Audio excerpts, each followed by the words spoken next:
கண்களை மூடி ஆண்டவரை நோக்கி பார்ப்போம். குயவனே குயவனே குயவனே என் இயேசுவே, மண்ணான என்னை உருவாக்குமே, உன் கரத்தால் என்னை உருவாக்குமே, மண்ணான என்னை உருவாக்குமே, உன் கரத்தால் என்னை உருவாக்குமே. குயவனே குயவனே குயவனே என் இயேசுவே, வழியிலே கிடந்த மண்ணென்னை உம் கரத்தால் எடுத்தவரே, பலமுறை கெட்டுப் போன பின்பும் என்னை உதறாமல் வைத்தவரே, வழியிலே கிடந்த மண்ணென்னை உம் கரத்தால் எடுத்தவரே, பலமுறை கெட்டுப் போன பின்பும் என்னை உதறாமல் வைத்தவரே, எனக்கு நம்பிக்கை உண்டு உந்தன் கரத்தில் என்னை நீ உருவாக்குவே, எனக்கு நம்பிக்கை உண்டு உந்தன் கரத்தில் என்னை நீ உருவாக்குவே. குயவனே குயவனே குயவனே என் இயேசுவே, மண்ணான என்னை உருவாக்குமே, உம் கரத்தால் என்னை உருவாக்குமே, மண்ணான என்னை உருவாக்குமே, உம் கரத்தால் என்னை உருவாக்குமே. மீதியிடப்பட்ட மண்ணென்னை உம் மகத்தான சித்தம் வைத்தீர், உடமிடப்பட்ட மண்ணென்னை உம் பெரிதான திட்டம் வைத்தீர், மீதியிடப்பட்ட மண்ணென்னை உம் மகத்தான சித்தம் வைத்தீர், உடமிடப்பட்ட மண்ணென்னை உம் பெரிதான திட்டம் வைத்தீர், எனக்கு நம்பிக்கை உண்டு உந்தன் கரத்தில் என்னை நீர் உருவாக்குவே, எனக்கு நம்பிக்கை உண்டு உந்தன் கரத்தில் என்னை நீர் உருவாக்குவே. குயவனே குயவனே குயவனே என் இயேசுவே, மண்ணான என்னை உருவாக்குமே, உம் கரத்தால் என்னை உருவாக்குமே, மண்ணான என்னை உருவாக்குமே, உம் கரத்தால் என்னை உருவாக்குமே, உம் சித்தம் போல் என்னை உருவாக்குமே, உம் விருப்பம் போல் என்னை உருவாக்குமே, உம் சித்தம் போல் என்னை உருவாக்குமே, உம் விருப்பம் போல் என்னை உருவாக்குமே. எங்களை அளவில்லாமல் நேசிக்கிற நன்பின் தகப்பனே, இந்த நாளிலும் ஆண்டவரே இந்த சத்தத்தை கேட்பதற்காக நாங்கள் ஒவ்வொருவரும் உடைய பாதத்தில் அமர்ந்திருக்கிறோம் ராஜா. ஆண்டவரே நீர் எங்களோடு கூட இடைப்படும்படியா ஜெபிக்கிறோம் ஆண்டவரே.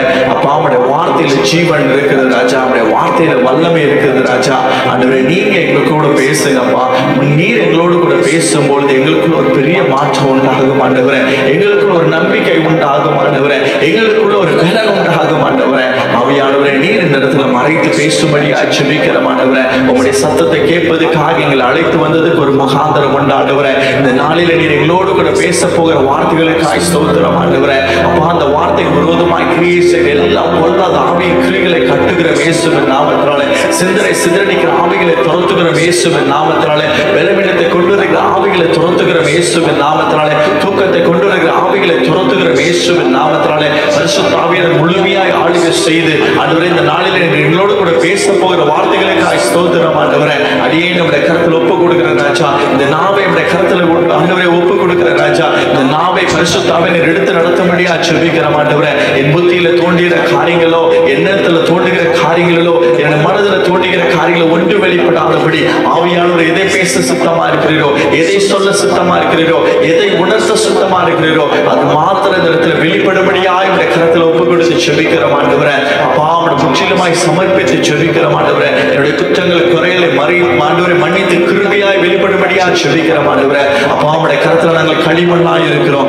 ஆவியானவர்களை உருவாக்கும்படியா உம்முடைய கருத்துல முழுமையாய் விட்டு கொடுத்து நாங்கள் ஜெபிக்கிறோம் ஆண்டவரே. இந்த நாளிலே பேச போகிற வார்த்தைகளுக்காக ஸ்தோத்திரம் ஆண்டவரே. உம்முடைய கருத்தில் அர்ப்பணிக்கிறோம், தாழ்த்துகிறோம். பொறுப்பேற்ற உலகத்தை மேய்ச்சல் நல்ல பிதாவே, ஆமென். இந்த நாளிலே கர்த்தர் நம்மோடு கூட பேசும்படியாய் கொடுக்கப்பட்ட ஒரு தலைப்பு போராட்டத்தில் ஜெயம். நம்மளுடைய வாழ்க்கையில் அநேக போராட்டங்கள் வருது, அநேக விதமான பிரச்சனைகள் வருது. ஆண்டவர் இந்த நாளிலே சொல்லுகிற ஒரு காரியம், உங்களுடைய போராட்டத்தில் ஒரு ஜெயத்தை தருகிற ஒரு தேவன் என்று சொல்லி இந்த நாளில் ஆவியானவர் பேசுகிறார். வாசிங்க எபேசியர் 6ஆம் அதிகாரம் 12வது வசனத்தை வாசிங்க. எபேசியர் 6:12.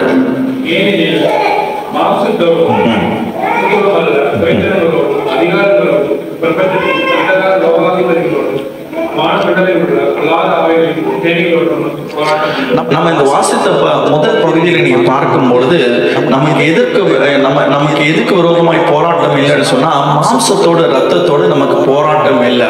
நாம் அநேக வேளையில நாம் என்ன நோக்கி பார்த்து கொண்டிருக்கிறோம்னா, இன்னைக்கு அநேக பேசுகிற வார்த்தைகள், அநேக நமக்கு விரோதமாய் சொல்லுகிற காரியங்கள், நாம் அப்படிதான் நம்மளுடைய கண்களை நோக்கி பார்த்து கொண்டிருக்கிறோம். ஆனால் வேதம் நமக்கு காண்பித்து கொடுக்கிறது, உங்களுக்கு மாம்சத்தோடு ரத்தத்தோடு போராட்டம் இல்லை என்று சொல்லி எழுதப்பட்டிருக்கிறது. அப்ப எதுக்கு விரோதமாய் நமக்கு போராட்டம் என்று சொன்னால், உலகத்துள்ள அந்தகார ஆவிகளோடும் அந்த வானமண்டலத்தின் பொல்லாத ஆவிகளுக்கு விரோதமாய் தான் நமக்கு அநேக போராட்டம் இருக்கிறது. ஆனால் அநேக வேளையில இது உணராதவர்களாக இருக்கிறதுனாலதான் இன்னைக்கு அநேக நாம் என்ன செய்யறோம், அவங்க என்ன இப்படி சொல்லிட்டாங்க, அவங்க எனக்கு விரோதமா இப்படி பேசிட்டாங்க, அவங்க என்னை புறமாய் தள்ளிட்டாங்கன்னு சொல்லி அநேக விதமான வார்த்தைகளை சொல்லி நம்முடைய இருதயத்தை கடினப்படுத்தி கொண்டு அவங்க விரோதமாய் நம்ம அதிகமாய் பேசுகிறவர்களா இருக்கிறோம். அவங்க மேல ஒரு கசப்புள்ள வெறுப்பு உள்ளவர்களாய் நாம் இருக்கிறோம். ஆனால் இந்த நாளில் ஆவியானவர் சொல்லுகிற ஒரு காரியம் நல்லா தெரிஞ்சு கொள்ளுங்க, நமக்கு மாம்சத்தோடு ரத்தத்தோடு நமக்கு போராட்டம் இல்லை. நமக்கு விரோதமாய் ஜனங்கள் எழுப்பி பேசுகிறார் என்று சொன்னால் நீங்க ஒரு காரியத்தை புரிந்து கொள்ள வேண்டும். யாருக்கு விரோதமாய் சத்துரு எழுந்து போராடுவான்னு சொல்லி நீங்க வேதத்துல வாசித்து பார்த்தீங்கன்னா, யார் மேல தேவ ஆவியானவர் இருக்கிறாரோ, தேவ ஆவி யார் மேல இருக்கிறதோ அவனுக்கு விரோதமாய் தான் சத்துரு எழும்பி போராடுவான். நீங்க 1 சாமுவேல் 16ஆம் அதிகாரம் 14 வசனத்துல நீங்க வாசித்து பார்க்கும் பொழுது, சவுலுடைய வாழ்க்கையில தேவனுடைய ஆவி அவனை விட்டு விலகின பிற்பாடு அவனுக்குள்ளாக ஒரு அசுத்த ஆவியை கர்த்தர் அனுமதித்தார். அந்த அசுத்த ஆவி அந்த சுற்றியிருந்த எத்தனையோ பேர் நின்று கொண்டிருந்த பொழுதும் தாவீதை நோக்கிதான் அவன் அன்பை ஏவுகிறதை நீங்கள் பார்க்க முடியும். அதற்கு காரணம் என்ன? தாவீதுக்குள்ள இருந்தவர் பரிசுத்த ஆவியின் வல்லமையினால் அபிஷேகத்தினால நிரப்பப்பட்டது நிமித்தமாய், தேவ ஆவியினால நிரப்பப்பட்டது நிமித்தமாய் அவன் அந்த சத்துருவானவன் என்ன செய்கிறான்?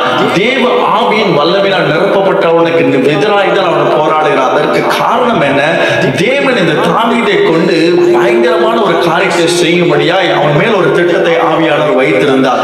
தேவன் அப்படிப்பட்ட காரியத்தை தாவீது மேல் வைத்தது நிமித்தமாய் அந்த சத்துருவானவனுக்கு தெரியும், இவனை விட்டு விட்டா நமக்கு விரோதமாய் பெரிய காரியங்களை செய்து விடுவான்னு சொல்லிதான் அவனுக்கு விரோதமாய் எழுப்புகிறத பார்க்கிறோம். அதே போலதான் நம்முடைய வாழ்க்கையில இங்க இருக்கிற ஒவ்வொரு பிள்ளைகளும் தேவ ஆவியின் வல்லமையினால் நிரப்பப்பட்டது நிமித்தமாய் உங்களுக்கு அநேக விதமான போராட்டங்கள் வருகிறதை நீங்கள் பார்க்க முடியும். காரணம், தேவன் உங்க மேல வைத்திருக்கிற திட்டம் சாதாரணமான ஒரு திட்டம் அல்ல. இப்படி தாவீது ஒரு ஆடு மேய்த்தவனா இருந்த ஒரு மனுஷனை கர்த்தர் ராஜாவாக மாற்றி இஸ்ரவேல் ஜனங்களை வழிநடத்தும்படியாக கர்த்தர் வைத்தாரோ, அதே போல இங்க இருக்கிற ஒவ்வொரு பிள்ளைகளும் கர்த்தர் ஒரு திட்டத்தை வைத்திருக்கிறார். உங்க மூலியமாய் ஒரு சில ஆத்மாக்களை மீட்கும்படியாய், உங்க மூலியமாய் அநேகரை ரட்சிப்பின் பாதையில் நடத்தும்படியாய், உங்க நிமித்தமாய் இருள் இருக்கிற ஜனங்களை வெளிச்சத்துக்கு நேராய் கொண்டு வரும்படியாய் கர்த்தர் உங்களை தெரிந்தெடுத்த நிமித்தமாக தான் அநேக விதமான போராட்டங்கள், உபத்திரவங்கள், கஷ்டங்கள், பாடுகள் உங்க வாழ்க்கையில வருகிறது. அதனாலதான் அநேக வேளை நமக்குள்ள ஒரு கேள்வி எழுந்தது, ஆண்டவரே எனக்கு மாத்திரம் ஏன் இந்த பாடுகள், எனக்கு மாத்திரம் ஏன் இந்த உபத்திரம், ஆண்டவரே எனக்கு மாத்திரம் ஏன் இந்த கஷ்டம், ஆண்டவரே துன்மார்க்கமாய் வாழ்கிறவனுடைய வாழ்க்கை நல்லதானே இருக்கிறது, அவன் வாழ்க்கையில எல்லாம் அவன் விரும்புகிறபடி நடக்கிறது, ஆனால் என்னுடைய வாழ்க்கையில மட்டும் ஏன் இந்த போராட்டம், ஏன் இந்த உபத்திரம் ஆண்டவரே சொல்லி அநேகர் ஒருவேளை நீங்க கேள்வி கேட்டுக்கொண்டு இருக்கிறீங்களா? உங்களை பார்த்து ஆவியானவர் சொல்லுகிற ஒரு காரியம் என்ன தெரியுமா? உங்க மேல என் ஆவியை வைத்திருக்கிற மகனே, மகளே, உன் மேல என் ஆவியை வைத்திருக்கிறேன். அதனாலதான் உன்னை தகர்க்கும்படியா, உன்னை மாத்த தகர்க்கும்படியா சத்துரு எழுப்பி போராடி கொண்டிருக்கிறார். தேவனுடைய ஆவியானவர் எங்கு உண்டோ அங்க விடுதலை உண்டு என்பதை நீங்க மறந்து போய்விடக் கூடாது. உங்களுக்கு அநேக போராட்டம் வரலாம், அநேக உபத்திரம் வந்தாலும் அது உங்களை மேற்கொள்ளாது என்பதை ஆவியானவராலே தெளிவாய் பேசிக் கொண்டிருக்கிறார். அதனாலதான் உங்க குடும்பத்துல நீங்க பார்க்கும் பொழுது உங்களுக்கு ஒரு சகோதரர் இருக்கலாம், சகோதரி இருந்தாலும் மற்றவங்களுக்கு வராத போராட்டம் உங்களுக்கு வருகிறது நீங்கள் பார்க்க முடியும். அதற்கு காரணம் உங்க மேல கர்த்தர் வைத்திருக்கிற திட்டம் சாதாரணமான ஒரு திட்டம் அல்ல. உங்க மேல வைத்திருக்கிற திட்டமானது அந்த ராஜ்யத்தை அசைக்கிற ஒரு திட்டத்தை கர்த்தர் வைத்திருக்கிறார். உங்களை கொண்டு ஒரு பெரிய கூட்டத்தை எழுப்பும்படியா கர்த்தர் வைத்திருக்கிறார். அதனாலதான் உங்களுக்கு அநேக உபத்திரங்கள், பாடுகள், இந்த போராட்டம் எல்லாம் வருகிறது. இதை நீங்க ஒரு காலத்துல நல்லா புரிந்து கொள்ளணும். சில மனுஷன் உங்களுக்கு விரோதமாய் பேசும் பொழுது அந்த மனுஷனை பார்க்காதீங்க, அவனுக்குள்ள இந்த கிரியை செய்கிற ஆவி உங்களை எப்படியாவது தகர்க்க வேண்டும் என்று சொல்லி உங்களை அதிகமாக எழுந்து போராடி கொண்டே இருப்பான். நீங்க எந்த இடத்துலயும் சோர்ந்து போயிடாதீங்க. கர்த்தருடைய கரம் உங்க கூட இருக்கிறது என்பதை மறந்து போய் விடக்கூடாது. அப்ப அந்த போராட்டம் வரும் பொழுது இது ஜெயம் பெறுகிறதுக்கு நமக்கு என்ன தேவைப்படுகிறது என்று சொல்லி நீங்க வாசிக்கும் பொழுது எபேசியர் 6ஆம் அதிகாரம் 11வது வசனத்தை வாசிங்க.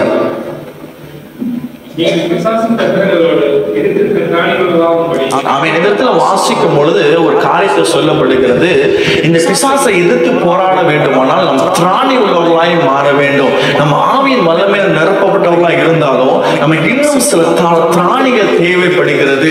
அப்ப நாம் திராணி உள்ளவர்களாய் மாற வேண்டும் என்று சொல்லி ஆவியானவர் இந்த நாளிலே நம்மோடு கூட பேசிக் கொண்டிருக்கிறார். அப்ப திராணி உள்ளவர்களாய் மாறுவதற்கு நாம் என்ன செய்ய வேண்டும்? அப்ப 3 காரியத்தை ஆவியானவர் எனக்கு காண்பித்து கொடுத்தார். அதை உங்களிடத்தில் நான் பகிர்ந்து கொள்ள ஆசைப்படுகிறேன். முதலாவது ஒரு காரியம், நான் திராணி உள்ளவர்களாய் மாறுவதற்கு முதலாவது தேவனுடைய சமூகத்துல காத்திருக்கிறவர்களாய் இருக்க வேண்டும். தேவனுடைய பாதப்படியில காத்திருக்கிற பிள்ளைகளாய் இருக்க வேண்டும். ஏன் காத்திருக்க வேண்டும் என்று சொன்னால், சில பிசாசுகளை நாம் ஜெயிப்பதற்கு நம்ம சில காரியங்களை செய்ய வேண்டும். நீங்க வாசிங்க, மார்க் 9ஆம் அதிகாரம் 29வது வசனத்தை வாசிங்க. மார்க் 9:29.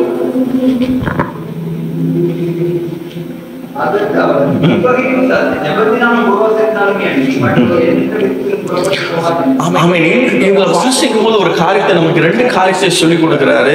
நீங்க உபவாசம் இல்லாம நீங்க ஜெபம் செய்யாம இருந்தீங்கன்னு சொன்னா இப்படிப்பட்ட ஆவிகளை உங்களால ஜெயிக்க முடியாது என்று சொல்லி ஆவியானவரால காண்பித்து கொடுக்கிறார். அப்ப காத்திருக்கிறது முகாந்திரம் என்ன? நீங்க தேவனுடைய சமூகத்துல காத்திருந்து ஜெபிக்கும் பொழுது, உபவாசத்தோடு நீங்க ஜெபிக்கும் பொழுது உன்னதத்தின் பலனை நீங்க பெற ஆரம்பித்து விடுவீங்க. தேவனுடைய பலனை நீங்க பெற பெற பெற ஆரம்பிக்கும் பொழுது உங்களுக்கு எதிராக இருக்கிற பிரச்சனைகள் உங்களுக்கு ஆரம்பத்தில் அது பெரிதாய் காணப்படுது. போக போக போக அது உங்களுக்கு கண்களுக்கு சிறிதாய் மாறிக்கொண்டே வருகிறத பார்க்க முடியாது. அதற்கு காரணம் என்ன? தேவனுடைய வல்லமையெல்லாம் நீங்க நிரப்பப்பட நிரப்பப்பட இந்த காத்திருக்கிறதுடைய காரணம் என்ன தெரியுமா? நீங்க அதிகமாய் பலன் அடைய வேண்டும். ஏன் ஆண்டவர் இப்படிப்பட்ட காரியத்தை அனுமதிக்கிறார் என்று சொன்னா, நீங்க இன்னும் சிறு பிள்ளையா இராதபடி நாளுக்கு நாள் நீங்க பலனுள்ளவர்களாய் மாறி நாளுக்கு நாள் ஜெயம் பெறுவர்களாய் மாற வேண்டும் என்பதுதான் தேவனுடைய திட்டமா இருக்கிறது. தேவனுடைய திட்டமானது நீங்க இன்னும் சிறு குழந்தையா இருந்து பால் குடிக்கிறவர்களாய் இராதபடி நீங்க காலாட்களோடு ஓடுகிறவர்களாய் மாற்ற வேண்டும் என்பதுதான் தேவனுடைய திட்டமா இருக்கிறது. அப்ப ஆண்டவர் சில காரியத்தை அனுமதிக்கிறது எதற்காக என்று சொன்னால், நீங்க இன்னும் பலனுள்ளவர்களாய் மாற வேண்டும் என்பதுதான் தேவனுடைய திட்டமா இருக்கிறது. அப்ப நீங்க பலனுள்ளவர்களாய் மாற வேண்டுமானால் நீங்க தேவனுடைய சமூகத்துல காத்திருந்து உபவாசத்தோடு ஜெபிக்கும் பொழுது உங்களுக்கு விரோதமாய் எழும்புகிற காரியங்கள் என்ன என்பதை நீங்கள் அறிந்து கொள்ளுவீங்க. ஏன்னா ஆவியானவர் ஒவ்வொரு இடத்திலும் உங்களுக்கு காண்பித்து கொடுப்பார். இது என்ன விதமான காரியம், இது இப்படிப்பட்ட ஆவி என்ன ஆவி என்பதை காண்பித்து கொடுத்து இதற்காக நாம் என்ன செய்ய வேண்டும் என்பதெல்லாம் அவர் காண்பித்து கொடுப்பார். அப்ப நீங்க இதெல்லாம் பெற வேண்டுமானால் நீங்க தேவனுடைய சமூகத்துல நீங்க காத்திருக்கிற பிள்ளைகளா இருக்க வேண்டும். நீங்க ஆண்டவருடைய சமூகத்துல காத்திருக்க காத்திருக்க ஆண்டவர் ஒவ்வொரு காரியத்தையும் படிப்படியாக உங்களுக்கு உங்களுக்கு வெளிப்படுத்த ஆரம்பிப்பார். ஒவ்வொரு காரியத்தை ஆண்டவர் உங்களுக்கு சொல்லிக் கொடுக்க ஆரம்பிப்பார். ஒவ்வொரு காரியத்தையும் சொல்லிக் கொடுக்கும் பொழுது அப்பொழுதுதான் நீங்க தெரிந்து கொள்வீங்க, நாம் என்னுடைய வளர்ச்சி எவ்வளவா இருக்கிறது என்பதை நீங்கள் அறிந்து கொள்வீங்க. நீங்க காத்திருந்து ஜெபிக்க ஜெபிக்க ஜெபிக்க ஆண்டவருடைய வல்லமை உங்களை நிரப்பதான் நீங்கள் இன்னும் அதிகமாய் பலனுள்ளவர்களாய் மாறும் பொழுது அப்பொழுது இவங்க சொன்ன வார்த்தைகள் உங்களுக்கு ஒரு பொருட்டாவே காணப்படாது. பாருங்க, நீங்க அப்போஸ்தலருடைய வாழ்க்கையெல்லாம் திரும்பி பார்க்கும் பொழுது அவங்க ஆரம்பத்தில் ஒரு பயம் உள்ளவர்களா இருந்தார்கள், அவங்க பயந்த சுபாவம் உள்ளவர்களா இருந்தார்கள். ஆனால் இன்றைக்கு தேவ ஆவியின் வல்லமையால் நிரப்பப்பட்டு அவங்க காத்திருந்து தேவனுடைய வல்லமையை பெற்றுக்கொண்டது பிற்பாடு அவங்களுக்கு விரோதமா எப்பேற்பட்ட காரியம் வந்தாலும் அவங்க அதை குறித்து அவங்க பயப்படவும் இல்லை, அவங்க பயந்து ஓடவும் இல்லை. அதுக்கு முன்னாடி பாத்தீங்கன்னா ஆண்டவரை பிடிக்க வந்தாங்க, எல்லாரும் ஓடிவிட்டார்கள். காரணம், அவங்களுக்குள்ள அந்த தேவ ஆவியின் வல்லமை பெறாதவர்களாய், தேவனுடைய உன்னதத்தின் பலனை பெறாதவர்களாய் இருந்தது நிமித்தமாய் அவங்க எல்லாம் ஓடி போன ஒரு அனுபவம் உள்ளவர்களாய் இருந்தாங்க. ஆனால் தேவ ஆவியின் வல்லமை அவங்க காத்திருந்து அந்த மேல் வீட்டு அறையில் அவங்க காத்திருந்து உன்னதத்தின் பலனை அவங்க பெற்றுக்கொண்ட பிற்பாடு பாருங்க, அவங்க எந்த இடத்தையும் எதை குறித்து அவங்க பயப்படல. யார் அவங்களுக்கு விரோதமா எழுப்பினாலும் எப்பேற்பட்ட வார்த்தைகளை அவங்க பேசினாலும் அவங்களுக்கு ஒரு பயமும் இல்லாதபடி நின்றதுக்கு காரணம் அந்த காத்திருப்பதனால் வருகிற பலனை அவங்க பெற்றுக்கொண்டாங்க. அதனாலதான் தேவன் உங்களிடத்துல சொல்லுகிற ஒரு காரியம், உங்களுக்கு வருகிற போராட்டத்தை கண்டு நீங்க சோர்ந்து போகாதபடி முதலாவது நீங்க செய்ய வேண்டிய காரியம், என்னுடைய பாதப்படியில் உபவாசத்தோடு நீ காத்திரு, நீ உபவாசத்தோடு காத்திரு, நான் உனக்கு எல்லாவற்றையும் காண்பித்து கொடுப்பேன் என்று சொல்லுகிறார். நீங்க முதல்ல செய்ய வேண்டிய ஒரு காரியம், நீங்க தேவனுடைய சமூகத்துல நீங்க காத்திருக்க வேண்டும். நீங்க திராணி உள்ளவர்களாய் மாற வேண்டுமானால் நீங்க முதலாவது தேவனுடைய பாதப்படியில காத்திருந்து நீங்க தேவனுடைய சமூகத்துல உபவாசத்தோடு நீங்க செபிக்க ஆரம்பித்தீங்கன்னு சொன்னா தேவன் ஒவ்வொரு காரியத்தையும் உங்களுக்கு வெளிப்படுத்த ஆரம்பிப்பார், ஒவ்வொரு காரியங்களும் உங்களுக்கு காண்பித்து கொடுப்பார். ஏன் இந்த சம்பவம் நடக்கிறது, ஏன் நமக்கு விரோதமா இப்படி எழும்புகிறார்கள் என்பதை ஒவ்வொன்றாய் காண்பித்து கொடுக்கும் போது நீங்க புரிந்து கொள்ளுவீங்க. ஒவ்வொரு இடத்திலும் தேவன் உங்களை வல்லமையை எடுத்து பயன்படுத்துவதற்காக உங்களை கடை பண்ணும்படியா இப்படிப்பட்ட காரியங்கள் நடக்கிறது என்பதை நீங்க அறிந்து கொள்ளுவீங்க. அதனால தேவ பிள்ளைகளே, எந்த காரியத்திலையும் சோர்ந்து போயிடாதீங்க. எந்த நேரத்திலும் நீங்க மனம் உடைந்து ஆண்டவரே ஏன் அப்பா எனக்கு மாத்திரம் இப்படி வருகிறது என்று சோர்ந்து போகாதபடி ஆண்டோட சமூகத்துல நீங்க காத்துருங்க. எப்பொழுதும் ஒரு காரியத்தை புரிந்து கொள்ளுங்க, தேவனுடைய சமூகத்துல இருக்கிற ஒரு மகிழ்ச்சி, ஒரு சந்தோஷம் வேற எங்க போனாலும் கிடைக்காது. உங்களுக்கு ஒரு பிரச்சனை வரும் பொழுது நீங்க முதல்ல செய்ய வேண்டிய ஒரு காரியம், நீங்க தேவனுடைய பாதப்படியில போய் உட்காருங்க, உபவாசத்தோடு ஜெபிக்க ஆரம்பிங்க.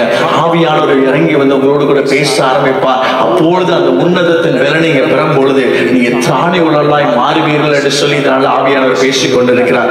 இரண்டாவது ஒரு காரியம், நீங்க என்ன செய்ய வேண்டுமானால் கர்த்தர் சொல்லுகிறபடி காரியங்களை செய்கிறவர்களா இருக்க வேண்டும். உபவாசம் இருந்து நீங்க வேலை பெற்றுக்கொண்ட பிற்பாடு தேவன் உங்களை எப்படி நடத்த சொல்றாரோ அப்படி நீங்க நடக்கிறவர்களாய் மாற வேண்டும். நீங்க யோசுவா 6ஆம் அதிகாரம் 3-5 வரைக்கும் நீங்க வாசித்து பார்த்தீங்கன்னா எல்லாருக்கும் தெரிந்த ஒரு சம்பவம் தான். எரிகோ பட்டணமானது மதிலினால் அடைக்கப்பட்டிருந்தது. இஸ்ரவேல் ஜனங்களை அவங்க வழிநடத்தி போக விடாதபடிக்கு அந்த எரிகோ பட்டணம் ஒரு தடையாய் நின்று கொண்டிருந்தது. ஆனால் அந்த இடத்துல கர்த்தராகிய தேவன் அவங்களுக்கு சொல்லுகிறார், நீங்க 6 நாளும் அதை சுற்றி எதுவும் பேசாதபடி சுற்றி நடக்க வேண்டும். 7ஆவது நாள் 7 முறை அதை சுற்றி நடந்து விட்டு எக்காலத்தை ஊதும் பொழுது அந்த எரிகோ மதில் வந்து இடிந்து விழும் என்று சொல்லி ஆண்டவர் அந்த இடத்துல அவங்களுக்கு ஒரு ஆலோசனை கொடுக்கிறார். எப்பொழுதும் தேவ பிள்ளைகளை ஒரு காரியத்தை புரிந்து கொள்ளணும். உலக பிரகாரமாய் பார்க்கும்போது இவ்வளவு பெரிய கோட்டை நம்ம சுத்தமா விழுவுமா என்று சொல்லி உலக மனுஷனானவன் நம்மளை பார்த்து அற்பமாய் யோசிப்பான், நம்மளை பார்த்து நம்மளை ஏனவனமாய் பேசுவான், நம்மளை குறித்து இதெல்லாம் நடக்கிற சாத்தியமா என்று சொல்லுவான். ஆனால் தேவன் ஒரு காரியத்தை இடத்துல சொல்றார் என்று சொன்னா நீங்க அப்படியே கீழ்ப்படுகிறவர்களா இருக்க வேண்டும். ஆண்டவர் சொல்லுகிறபடி அப்படியே நீங்க செய்கிறவா இருந்தால்தான் உங்களுக்கு விரோதமா இருக்கிற காரியங்கள் உங்கள் கண்களுக்கு முன்னதாக விழுகிறத நீங்க பார்க்க முடியும். நீங்க சில நேரத்தில் ஆண்டவர் சொல்லுவார், நீ அமைதியா இருன்னு சொன்னா நீங்க அமைதியா இருக்கணும், எதுவும் பேசக்கூடாது. ஆண்டவரே நான் எதுவும் பேசினாலும் ஒண்ணு நடக்காதே.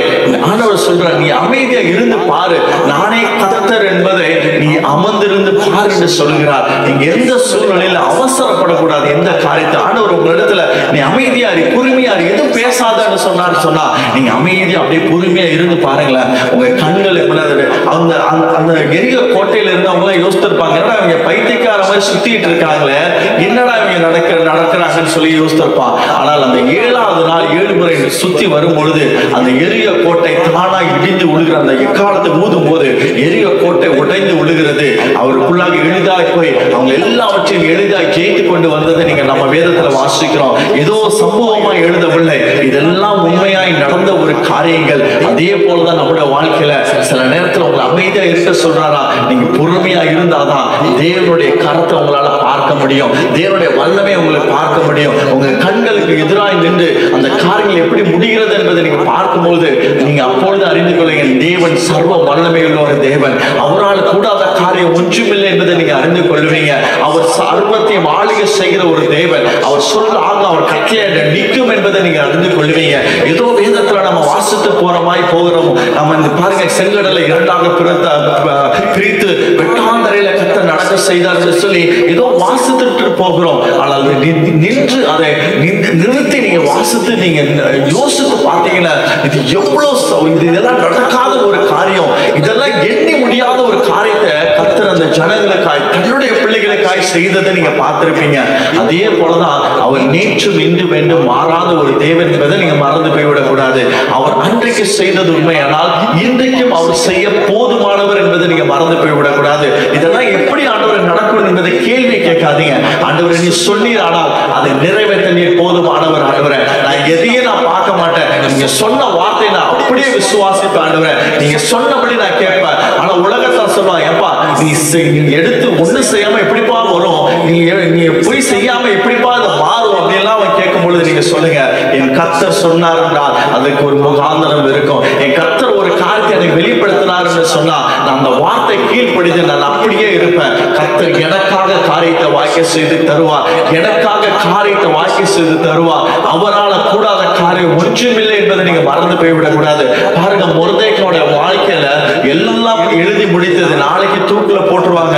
ஆனால் அன்றைக்கு இரவு அந்த ராஜாவை தூங்க விடாமல் செய்த தேவனுடைய வல்லமை உள்ள தேவனை ஆராதித்துக் கொண்டிருக்கிறார். அந்த ஒரு இரவுல எல்லாவற்றையும் தலைகளாய் மாற்றி போட்டார். அது போலதான் நம்ம நினைப்போம், ஆண்டவரே யுத்தம் முடிய போது, ஆண்டவரே இனி என்ன செய்வீங்க, என்ன ஆண்டவரே நடக்கும்னு சொல்லி உலக பிரகாரமாய் நம்ம யோசிக்கிறோம்.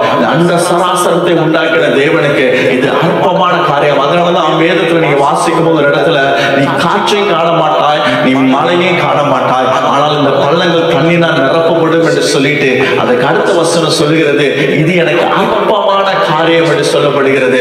ஆண்டவருக்கு இது அற்பமான காரியம். உங்களுக்கும் எனக்கு தான் இது பார்க்கும்போது ஐயோ ஆண்டவரே இது பயங்கரமா இருக்குது, ஆண்டவரே எனக்கு விரோதமா இப்படி எல்லாம் செய்யறாங்களே, நான் இப்படியே சும்மா இருந்தா அவங்க இன்னும் அதை அதிகமா என்னை வேதனைப்படுத்துவாங்களே என்று சொல்லி நீங்க நினைக்கலாம். ஆனா கண்களுக்கு முன்பதான் ஆண்டவர் காண்பித்து கொடுப்பார், நீ என்னுடைய மகள், நீ என்னுடைய மகன் என்பதை அவங்களுடைய பார்வை பார்க்க முடியாத கர்த்தர் காரியத்தை மாறுதலை முடிய செய்து நான் உன்னோடு கூட இருக்கிறேன் என்பதை கர்த்தர் அந்த இடத்துல வெளிப்படுத்தி காண்பிக்கிறத நீங்க பார்க்க முடியும். அதனால மிகுந்த கவனமா இருங்க. ஆண்டவருடைய ஒரு வார்த்தை சொல்கிறாரா அது அப்படியே கீழ்ப்படிந்து நடந்தீங்கன்னு சொன்னா கர்த்தர் உங்களோடு இருந்து செய்ய போகிற காரியம் பயங்கரமா இருக்கும் என்று சொல்லி இந்த நாள் ஆவியானவர் பேசிக் கொண்டிருக்கிறார். மூன்றாவது காரியம், நம்ம எப்பொழுதும் கவனமா இருக்கிறவர்களா இருக்க வேண்டும். நம் தேவனுடைய பிள்ளைகளா இருக்கிறோம், நாம் எல்லா காரியத்திலும் கவனமா இருக்கிறோம். திராணியுள்ளவர்களாய் மாற வேண்டுமானால் மிகுந்த கவனம் உள்ளவர்களாய் இருக்க வேண்டும். காரணம் 1 பேதுரு 5ஆம் அதிகாரம் 8வது வசனத்தில் இப்படியாக சொல்லப்பட்டிருக்கிறது, சாத்தான் எப்படிப்பட்டவனா இருக்கிறானா, கெர்ச்சிக்கிற சிங்கத்தை போல யாரை விழுகலாம் என்று சொல்லி வகை தேடி சுற்றி திரிந்து கொண்டிருக்கிறான் வசனம் சொல்லி இருக்கிறது. அது யாரை வகை தேடி சுற்றி திரிகிறான்னு பாத்தீங்கன்னா தேவ பிள்ளைகளை தான் வகை சுற்றி திரிந்து கொண்டிருக்கிறார். எப்படியாவது விழுங்கி விட வேண்டும். காரணம் என்ன, உங்களை எப்படியாவது தகர்த்தி விட்டோமானால் தேவனுடைய திட்டத்தை விட்டு நீங்க விலகி போய் விடுவீங்க என்று சொல்லி சத்துருவானவன் உங்களுக்கு விரோதமாய் எப்பக்கத்திலிருந்து உங்களுக்கு போராடி கொண்டே இருப்பா. நீங்க மிகுந்த கவனம் உள்ளவர்களாய் இருக்க வேண்டும் என்று சொல்லி நல்ல ஆவியானவர் பேசிக் கொண்டிருக்கிறார். நீங்க பலன் உள்ளவர்களாய் மாற வேண்டுமானால், திராணி உள்ளவர்களாய் மாற வேண்டுமானால் நீங்க மிகுந்த கவனம் உள்ளவர்களாய் இருக்க வேண்டும். ஒவ்வொரு வார்த்தைகள் பேசுகிற வார்த்தை கவனமா இருக்க வேண்டும். நாம் செயல்படுகிற காரியங்கள் கவனமா இருக்க வேண்டும். நம்மளுடைய நடத்தைகள் கவனமா இருக்க வேண்டும். காரணம், சத்துருவானவன் எப்படியாவது வகை தேடுவான், ஏதாவது பண்ணி எப்படியாவது உங்களை வீழ்த்தி உங்களுடைய தேவனுடைய பாதையை விட்டு வெளியேறி போகும்படியா செய்ய முடியாது அதிகமாய் போராடுவார் என்று சொல்லி ஆவியானவர் பேசிக் கொண்டிருக்கிறார். அதனால நீங்க மிகுந்த கவனம் உள்ளவராக இருங்க.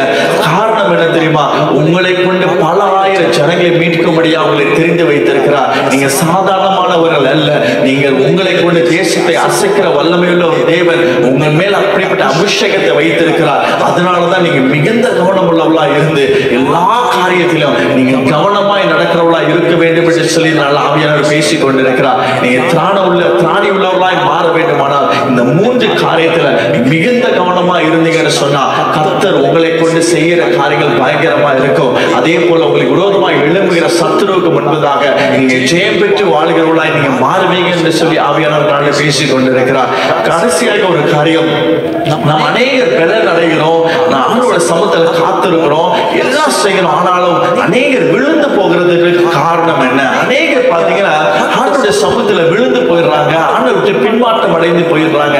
அதற்கு காரணம் என்னன்னு சொன்னா, நம்ம வாசித்தது போல முதலாவது காரியம், காத்திருக்கிறதுல தேவன் விரும்புகிறபடி காத்திருக்கிறது இல்ல. ஆண்டவர் விரும்புகிறபடி, ஆண்டவர் எதிர்பார்க்கிறபடி அநேகர் காத்திருக்காமல் அவங்க இதுக்கு மேல என்னால இருக்க முடியாதுன்னு சொல்லி விழுந்து விடுறாங்க. அதுதான் நமக்கு செய்கிற பெரிய தவறு. அதுதான் நம்முடைய தோல்விக்கு அதற்கு காரணமாய் முடிகிறது. நீங்க வாசம் பார்த்தீங்கன்னா 1 சாமுவேல் 13ஆம் அதிகாரம் 8-11 வரைக்கும் யாராவது வாசிங்களா? 1 சாமுவேல் 13 8-11 வரைக்கும்.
வாசிக்கும் போது ஒரு காரியம் நமக்கு தெளிவாய் காண்பித்து கொடுக்கிறது.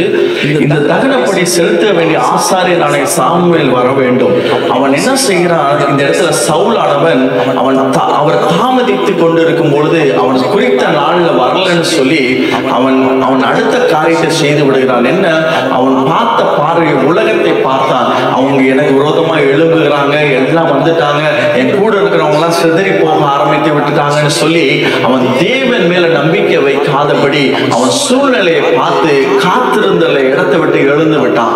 அதே போலதான் இன்னைக்கு அநேகர் என்ன செய்யறோம்னா, நமக்கு வருகிற போராட்டங்கள் நம்ம இன்னும் ஜெபித்து கொண்டு இருக்கும்போது இன்னும் அதிகமாயிக்கொண்டே போன உடனே நம்ம என்ன செய்யறோம்? நம்ம ஜெபத்தை விட்டுட்டு நம்ம தேவனுடைய சமூகத்துல காத்திருக்கிறத விட்டு நான் போய் எதையாவது செய்து இதை எப்படியாவது நிறுத்திடலாம் என்று சொல்லி நம்ம சுயத்துல எழுந்து போகும் பொழுதுதான் அந்த இடத்துல ஒரு தோல்வியை காணுகிறவர்களாய் மாறுகிறோம்.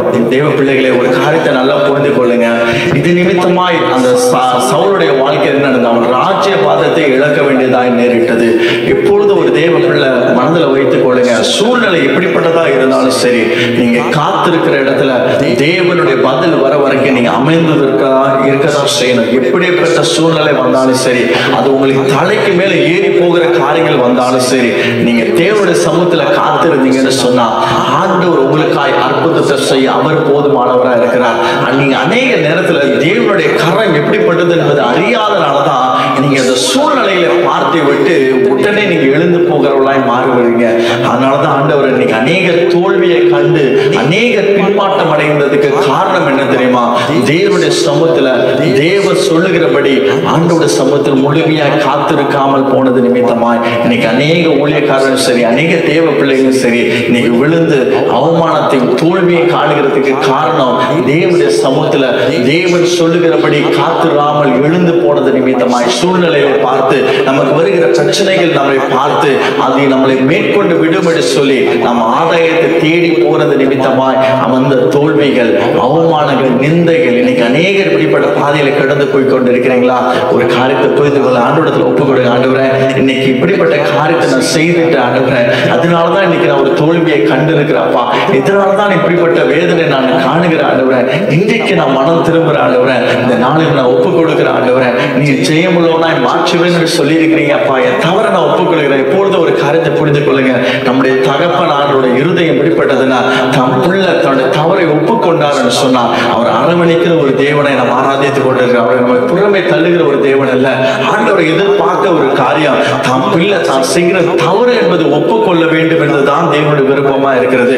அதனாலதான் தாவீதோட வாழ்க்கையில பாருங்க, அவன் தவறு செய்ததை சுட்டி காண்பித்த உடனே அவன் தேவனுடைய பாதத்தில் விழுந்து, ஆண்டவரே, அவனுக்கு விரோதமாய் பாவம் செய்தது உண்மைதான் ஆண்டவரே, என் மேல் கிருபையாயிரும் என்று சொல்லி அவருடைய பாதத்தில் விழுந்தான். இன்னைக்கு இருக்கிற உங்களை பார்த்து ஆவியானவர் சொல்லுகிற ஒரு காரியம் இதுதான். ஒருவேளை காத்திருக்கிற காரியத்துல நீங்க தவறி போயிருந்தீங்கன்னா இன்னைக்கு ஆண்டவருடைய சமூகத்தில் ஒப்பு கொடுங்க.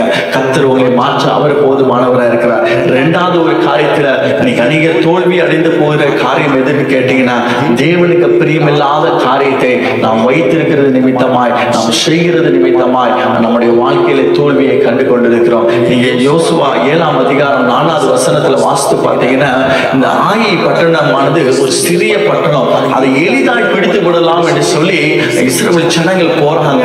ஆனா அந்த இடத்துல தோல்வியை கண்டு அவங்க மடிந்து கீழே விழுகிறத நீங்க பார்க்க முடியும். அப்பொழுது அவங்க பார்க்கறாங்க, அந்த பெரிய அந்த எரிகோ பட்டணமானது பெரிய பட்டணம், அதை எளிதாய் ஜெயித்து விட்டுட்டாங்க. ஆனால் இந்த பட்டணத்துல வரும்பொழுது அவங்க தோல்வியை காணும் பொழுது யோசுவா என்ன செய்யலாம், ஆண்டவருடைய சமூகத்தில் விசாரிக்கும் பொழுது தான் தெரிகிறது, தேவன் எதை எடுக்கக்கூடாதுன்னு சொன்னாரோ அதை அபகரித்து தன்னுடைய வீட்டுல ஒரு மனுஷன் வைத்தது நிமித்தமாய் இந்த இஸ்ரவேல் ஜனங்களுக்கு தோல்வி கண்டார்கள். அதே போலதான் இன்னைக்கு அநேக நம்முடைய வாழ்க்கையில தோல்வி காணுகிறதுக்கு காரணம் என்னன்னா, தேவனுக்கு பிரியமில்லாத காரியத்தை நாம் செய்து கொண்டிருக்கிறோம்.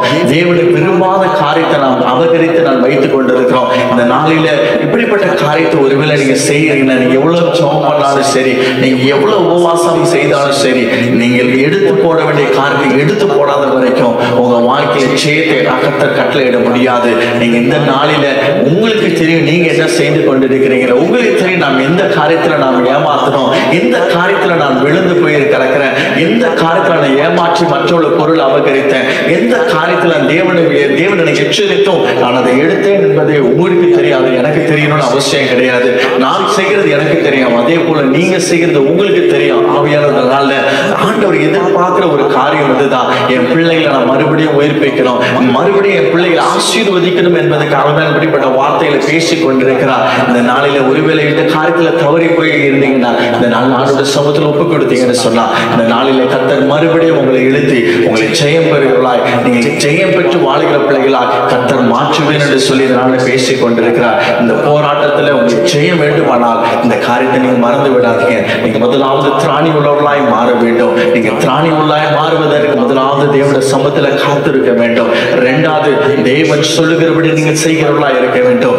மூன்றாவது நீங்க மிகவும் கவனம் உள்ளவர்களாய் இருக்க வேண்டும். அதே போல நான் சொன்னேன், நீங்க எல்லாம் செய்தாலும் தேவனுக்கு பிரியமில்லாத ஏதாவது உங்க வாழ்க்கையில காணப்பட்டதுன்னு சொன்னா, இந்த நாளில் தேவனுடைய சமூகத்தில் ஒப்பு கொடுத்து, ஆண்டவரே இந்த இடத்துல நான் தவறி போன ஆண்டவரே, இது நிமித்தமா தான் என்னுடைய வாழ்க்கையில நான் ஜெயம் பெறாதபடி போராட்டத்துல நான் தோல்வி அடைந்து நின்று கொண்டிருக்கிறேன், அநேக இழப்புகளை சந்தித்துக் கொண்டிருக்கிறேன், அநேக இடத்துல நான் விழுந்து என்னால் எந்திக்க முடியாமல் உட்கார்ந்து கொண்டிருக்கிறேன். இந்த நாளில் ஆண்டோட சமூகத்தில் நீங்க ஒப்பு கொடுத்தீங்கன்னு சொன்னா, உங்க வாழ்க்கையை கர்த்தர் போராட்டத்துல ஜெயத்தை கொடுத்து நீங்க எந்த இடத்துல கலந்தாலும் அந்த இடத்துல இருந்து உங்களை தூக்கி எடுக்க அவர் போதுமானவரா இருக்கிறார். நாம் எல்லாரும் கண்களை மூடி ஆண்டோட சமூகத்தை நோக்கி பார்ப்போம். எங்கள் அளவில்லாமல் நேசிக்கிற நண்பின் தகப்பனே, இந்த நாளிலே நீ பேசின வார்த்தைகளுக்காக எனக்கு நன்றி செலுத்துகிற ஆண்டவரே. இந்த போராட்டத்துல ஜெயத்தை தருகிற தேவன் என்று சொன்னீரே ஆண்டவரே. அப்பா, இந்த நாளிலே எங்க வாழ்க்கையில நாங்கள் சந்திக்கிற ஒவ்வொரு போராட்டத்திலையும் பரிசுத்த ஆவியானவர் நாளில வெளிப்படுத்தி ஆண்டவரே எப்படி நாங்கள் ஜெயம் பெற வேண்டும் என்பதை இந்த நாளில காண்பித்து கொடுத்ததுக்காக ஸ்தோத்திரம் ஆண்டவரே. இந்த நாளிலும் ஆண்டவரே நாங்கள் விழுந்து கிடக்கிறதுக்கு ஏன் காரணம், எந்த இடத்துல இடத்துல நாங்கள் தோல்வி அடைந்து இப்படி விழுந்து கிடக்கிறோம் என்பதையும் இந்த நாளில் எங்களோடு கூட பேசின வார்த்தைகளுக்காய் ஸ்தோத்திரம் ஆண்டவரே. அப்பா, நாங்கள் சரி செய்ய வேண்டிய இடத்துல சரி செய்ய எங்களுக்கு கிருபை தாங்க. அதே போல ஆண்டவரே, காத்திருக்கிற இடத்துல நாங்கள் காத்திருக்க எங்களுக்கு உதவி செய்வீராக ராஜா. உன்னுடைய உன்னதத்தின் பலனை எங்களுக்கு பெரு வரைக்கும் நாங்கள் காத்திருக்க எங்களுக்கு உதவி செய்யும்படியா ஜெபிக்கிறோம் ஆண்டவரே. அப்பா, அந்த நாளில் இந்த பிள்ளைகளை அழைத்து வந்து இந்த வார்த்தையை பேசுறதுக்காய் மிக ஸ்தோத்திரம் ஆண்டவரே. இந்த வார்த்தை மூலமா இந்த பிள்ளைகளுடைய வாழ்க்கையில கர்த்தர் இடைப்படுறதுக்காய் மிக ஸ்தோத்திரம் ஆண்டவரே. அவருடைய வாழ்க்கையில எல்லாவற்றிலிருந்தும் ஒரு விடுதலை கொடுத்து நடத்த போவதுக்காய் நன்றி செலுத்துகிறோம் ஆண்டவரே. அநேக போராட்டம், ஏன் எனக்கு இந்த போராட்டம் என்று சொல்லி கேட்கிறவர்களுக்கு கர்த்தர் இந்த நாளில் பேசின ஒரு காரியம் இதுதான். என்னுடைய ஆவியை உண்மையில வைத்திருக்கிற மகனே, மகளே, உனக்கு விரோதமாய் சத்துரு எழுபதான் செய்வார், ஆனால் அதை ஒன்றும் சேதப்படுத்த முடியாது என்று சொல்லி ஆவியானவர் நாளில் பேசிக் கொண்டிருந்ததுக்காய் நன்றி செலுத்துகிறேன் ஆண்டவரே. அப்பா, அந்த பிள்ளைகளை நீர் ஆசீர்வதித்ததுக்காய் நன்றி. இந்த பிள்ளைகள் மேல நீ நேசித்தது நிமித்தமாய் இந்த வார்த்தையை நீர் கொடுத்ததுக்காக எனக்கு நன்றி செலுத்துகிறேன் ஆண்டவரே. அதே போல ஆண்டவரே, இந்த வாரம் முழுவதுமாய் பிள்ளைகளை பாதுகாத்துக் கொள்ளுங்க. எந்த ஒரு தீங்கும் எந்த ஒரு ஆபத்து வராதபடி காத்துக் கொள்ளுங்கப்பா. செய்கிற வேலைகளை கர்த்தருடைய கரம் தங்கியிருக்கும்படியா ஜெபிக்கிறோம் ஆண்டவரே. எந்த ஒரு ஆபத்துகளும் தீங்கு வராதபடி காத்துக் கொள்ளுங்கப்பா. வேலைகளை ஞானமாய் நடக்க கர்த்தர் உதவி செய்யுங்க ராஜா. அதே போல ஆண்டவரே, அப்பா, வீணான செலவுகள், அனாவசியமான செலவுகள் ஆண்டவரே ஒன்றும் வராதபடி கர்த்தர் இந்த பிள்ளைகளுடைய கையின் பிரயாசத்தை பாதுகாத்து நடத்தும்படியா ஜெபிக்கிறோம் ஆண்டவரே. அப்பா, நீர் அப்படி செய்கிறதுக்காய் ஸ்தோத்திரம், அது உறுதிப்படுத்துறதுக்காய் ஸ்தோத்திரம் ஆண்டவரே. இந்த பிள்ளைகள் இன்னும் அதிகமாய் இந்த சமூகத்துல காத்திருந்து ஜெபிக்க கர்த்தர் உதவி செய்யுங்க. வேதத்தை அதிகமாய் தியானிக்க கர்த்தர் உதவி செய்யுங்க. இன்னும் உங்களுக்குள்ள வளர கர்த்தருடைய பலனை இந்த பிள்ளைகளுக்கு தரும்படியா ஜெபிக்கிறோம் ஆண்டவரே. அப்பா, நாளுக்கு நாள் வளர்கிற அனுபவத்தை பெற்றுக்கொள்ள பரிசுத்த ஆவியானவர் இந்த பிள்ளைகளுக்கு கிருபை பாராட்டும்படியா ஜெபிக்கிறேன் ஆண்டவரே. நீர் அப்படி செய்கிறதுக்காய் ஸ்தோத்திரம், அதை உறுதிப்படுத்துறதுக்காய் ஸ்தோத்திரம் ஆண்டவரே. கர்த்தர் பெரிய காரியங்களை செய்வதற்காய் நன்றி செலுத்துகிறேன் ஆண்டவரே. வாரம் முழுவதுமாய் கர்த்தருடைய கிருபை ஆளுகை செய்து நடத்த போவதற்காக நன்றி செலுத்துகிறேன் ஆண்டவரே. அடியே நம்முடைய கரத்தில் ஒப்புக் கொடுக்கிறேன் ஆண்டவரே. நான் ஒரு மண்ணான மனுஷன் ஆண்டவரே, உம்மை சுமக்கிற ஒரு கழுதை ஆண்டவரே. எல்லா துதிக்கான மகிமை எமக்கே செலுத்துகிறேன். இயேசு மூலம் ஜெபங்களை ஜீவன் நல்ல பிதாவே, ஆமென். என் ஆத்மாவே கர்த்தரை ஸ்தோத்திரி, என் முழு உள்ளமே பரிசுத்தத்தை ஸ்தோத்திரி. என் ஆத்மாவே கர்த்தரை ஸ்தோத்திரி, கர்த்தர் செய்த சகல பாலும் மறவாதே. ஆமென். அல்லேலூயா, அல்லேலூயா, அல்லேலூயா.